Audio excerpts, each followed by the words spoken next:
remember back late last year, it was like November, December-ish in Portland, the city commissioner came up with a game plan to stop some of the out-of-control gun violence plaguing the city. They had a record number of like 90 homicides, 69 of them from gunshot. I mean, just the number, like 1,200 shootings, something just incredible. Their numbers far exceeded like San Francisco and other much, much bigger cities. So one of the things was to put in traffic barrels.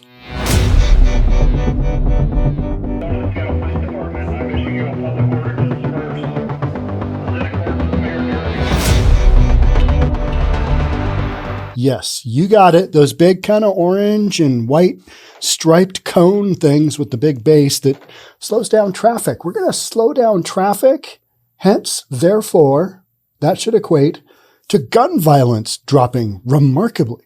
And if you believe these two stories that I'm about ready to read to you, we're going to skip through to some of the highlights, but the commissioner of Portland has said that she believes that gun violence is down by 64% because of the traffic barrels. Do you believe that? Does that seem reasonable? It certainly didn't to me, and I'm going to show you why, so stay tuned. Before we jump on in, welcome. My name is Sean Reynolds. I own a couple of real estate companies here in Seattle, Washington, and I read news for reasonable people. Is this a reasonable title for this podcast? Southeast Portland neighborhood sees 64% drop in shootings amid traffic calming program, Commissioner Jo Ann Hardesty says. Okay, but a 64% drop in shootings over 3 months due to traffic barrels. Does that seem reasonable to you? Yeah, me neither. I was like, that is nonsense. What's the dealio here? And as we pick through these articles, we're going to find out. All right, let's jump back. Okay, so promising results, violence down from traffic barrels. Let's do a little video and we'll kind of get an idea of what we're looking at here. City Commissioner Jo Ann Hardesty praised the initial results of the Mount Scott Neighborhood pilot program to reduce gun violence.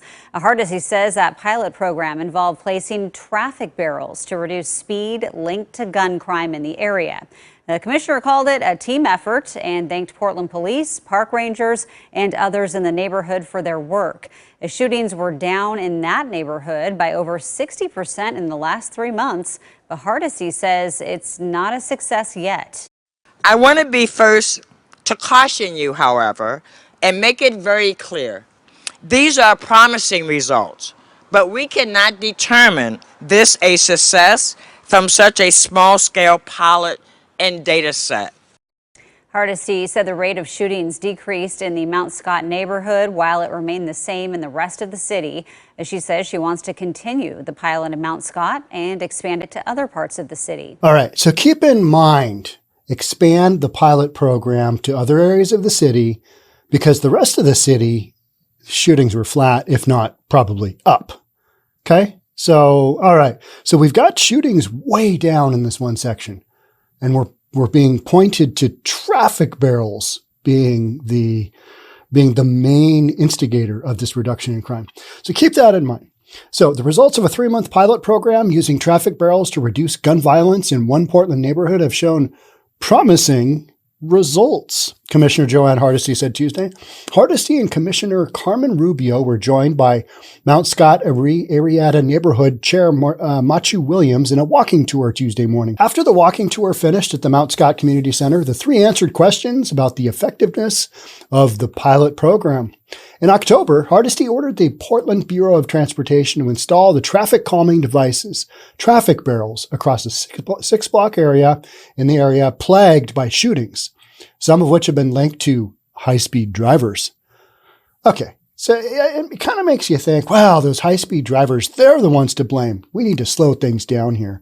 No, it's people in getaway cars, right? They could give a crap less about a speed barrel. They're just a traffic barrel. They could care less. I mean, seriously, these guys doing these shootings, they got to be reading this stuff and just laughing. It's so ridiculous.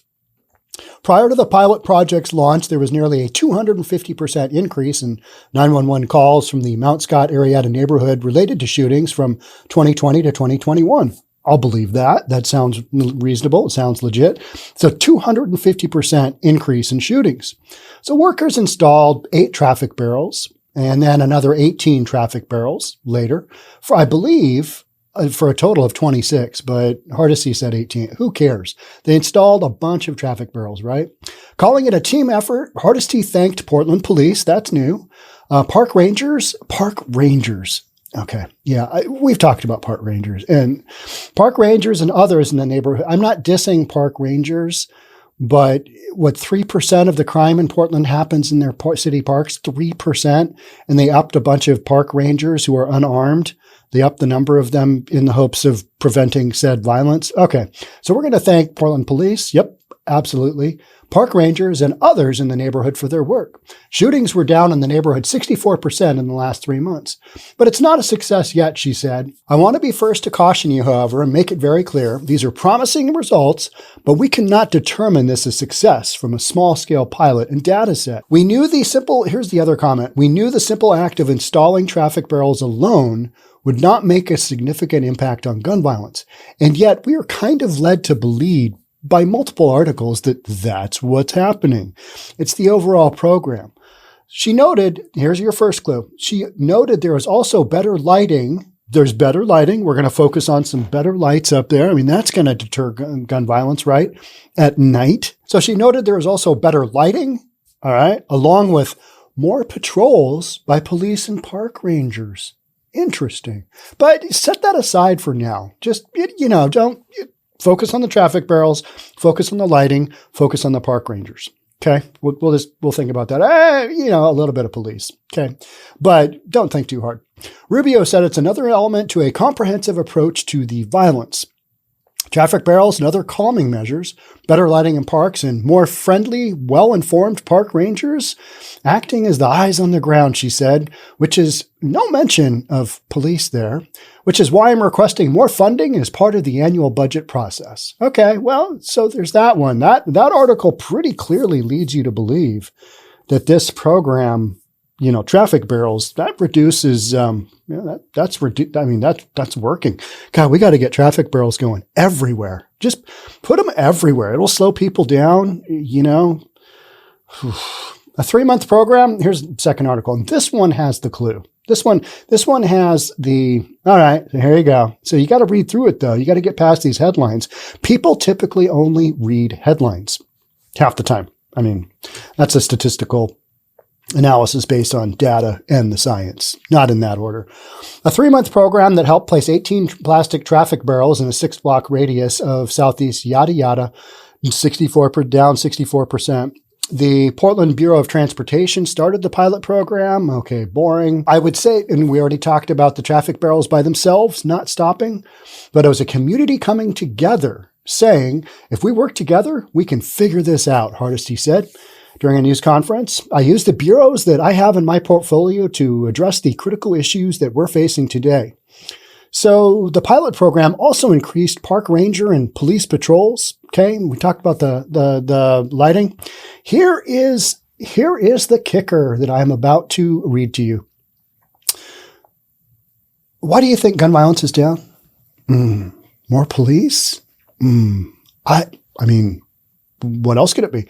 The Portland Police Bureau said in a statement that other measures the agent took independently of the pilot program set aside the ridiculous lighting. It's not ridiculous. It's part of the program. And I'm sure it does help to a certain aspect. It's the whole program. But the traffic barrels, the lighting, more park rangers, ignoring the fact that, cops were involved. I mean, that's what we're up to so far, right? So the Portland Police Bureau said that they, independently of the pilot program, this is what they did. They included saturating the area with officers. Okay. All right. Now that makes more sense. You put a whole bunch of cops in an area, guess what? Less likelihood of people pulling triggers on each other with loaded guns. All right, now we're getting somewhere.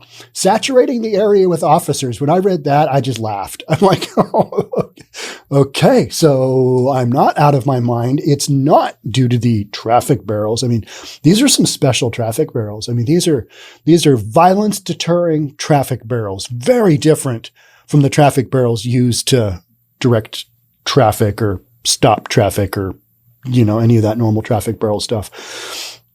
So we've got saturating the area with officers and investigating occupied stolen vehicles.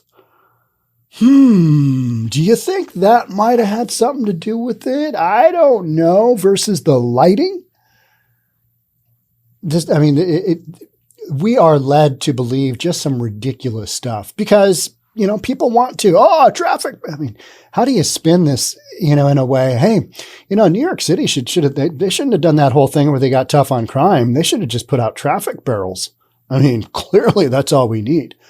So we've got saturating the area with officers and investigating occupied stolen vehicles.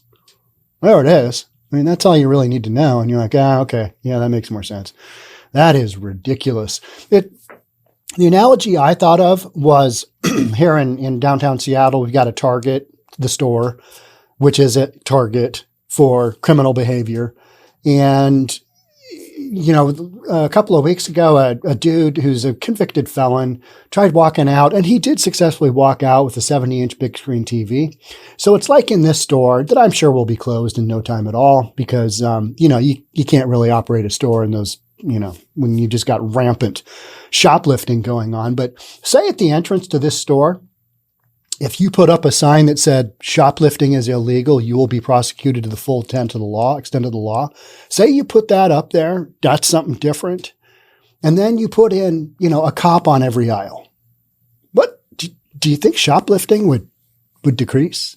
Do you think it would decrease? And then you also threw in some kind of crazy thing where when a shoplifter walks out of the store, it automatically notifies the police, and they've got a station half a block away, and they come and arrest the person. Do you think that might deter crime a little bit? But we could just point to the sign and say, but look at the sign. The sign is what did it. People are reading that sign, and they're walking right back out the door, and they're not doing the shoplifting. That's how ridiculous this is. It's absurd.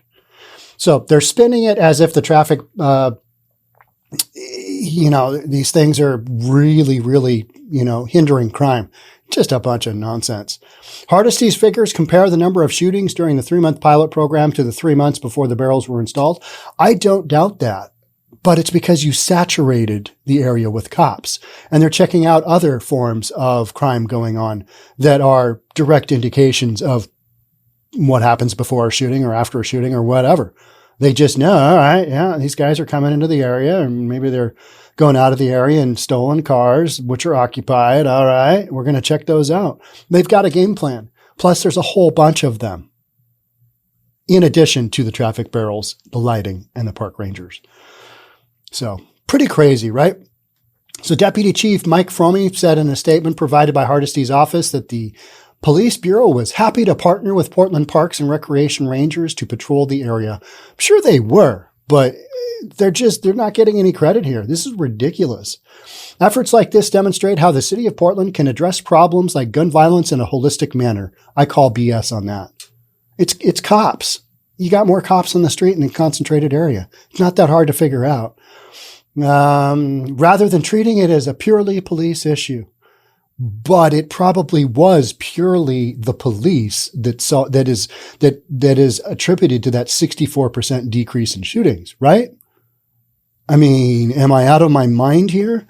This makes, it's just nutty.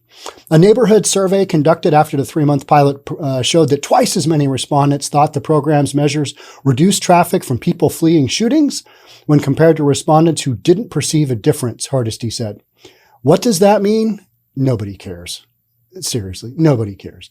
Because you put the traffic barrels in another part of the city and you don't increase the security patrols by police and you don't have them checking out other crimes going on, guess what's going to happen to your gun violence? It's going to do the same, if not get worse. Because that's what, gun violence has done in Portland. It's gotten worse. Maybe not in this neighborhood, but the direct correlation is, we saturated the area with police officers. Yeah, okay. But, getting back to the traffic barrels, they help too. Because criminals, as they approach the area and they're like, hey, what's new about this area? We've got traffic barrels. it's not the place that you want to do a shooting anymore. I mean, as we're speeding out of town, as we're getting out of town, we're taking our stolen vehicle and we're driving out of town, we got to swerve around those traffic barrels. And I mean, in our stolen car, we want to take care of it. So, I mean, if we hit a traffic barrel, geez, you know, the person we stole this from, they're going to have to maybe use their deductible, and you know, it's a shame their insurance is going to go up. And yeah, I'm worried about the traffic barrels, because if we hit a traffic barrel, those are rubber. How hard can you hit a traffic barrel before it, like, you know, does a dent or something? Absolutely ridiculous. I don't think traffic barrels have any impact. I mean, big scheme of things, overall scheme of things. But when you saturate an area with police officers, that does tend to sway the momentum of the whatever is going on, doesn't it? You put a whole bunch of police officers there, like we've done here in Seattle. We've put police officers, heavy concentration of police officers in certain areas. Miraculously, crime drops. It's a damn miracle. It blows my mind that we're so stuck on defunding the police, even if we're not going to say it. Even if President Biden said, it's not defunding, you got to fund the police. I mean, how we're just hanging on to the whole we don't like the police thing, right? We're going to point to traffic barrels. Guarantee you put those traffic barrels in other communities and do just that, no impact at all. Maybe a slight impact. I don't know. But I can't imagine really much of anything, because criminals don't really care about traffic barrels. It's just not, I mean, if they have to drive on the sidewalk, they just shot somebody. They could care less about driving on a sidewalk ticket. Oh, they don't want to get pulled over, right? But they can figure it out. How are we going to get around these traffic barrels? This is horrible. Our whole game plan down the tube because of these traffic barrels. Nah, they're like, oh, damn, there's a lot of cops here. We don't want to get caught.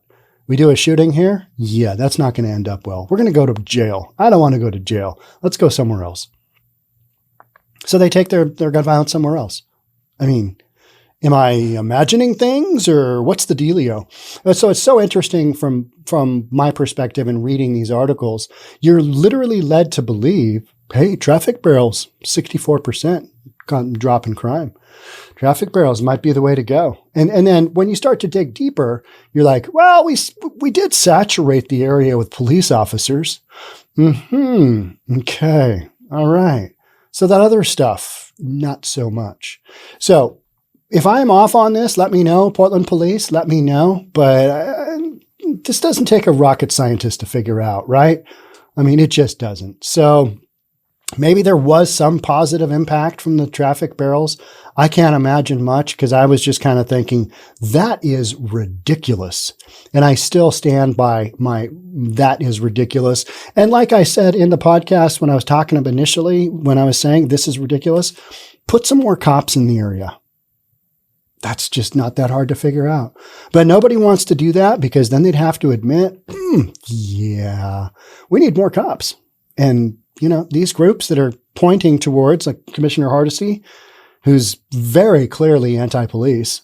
I mean, she just wants to see anything work except the basics, which is crime will go down if you saturate the area with officer and friendly. There you go. All right. How's that for a reasonable podcast? Yeah, I thought it was pretty reasonable. All right. You get what I'm saying on this one. Pretty clear cut, not hard to follow. Traffic barrels, do they really do anything? Probably not. Increased police presence in an area? Yeah, that might be a solution. Why didn't we think of that? We're too reasonable. Yeah, that's not going to work. Okay. Thanks again for being here. Thanks for tuning into the News for Reasonable People podcast. I have a hard time not saying Seattle Real Estate Podcast, because I said it so many times. Over 1,000, in fact. Over 1,000. Yep, we're getting there. All right. Thanks so much again. Catch up soon. Bye for now.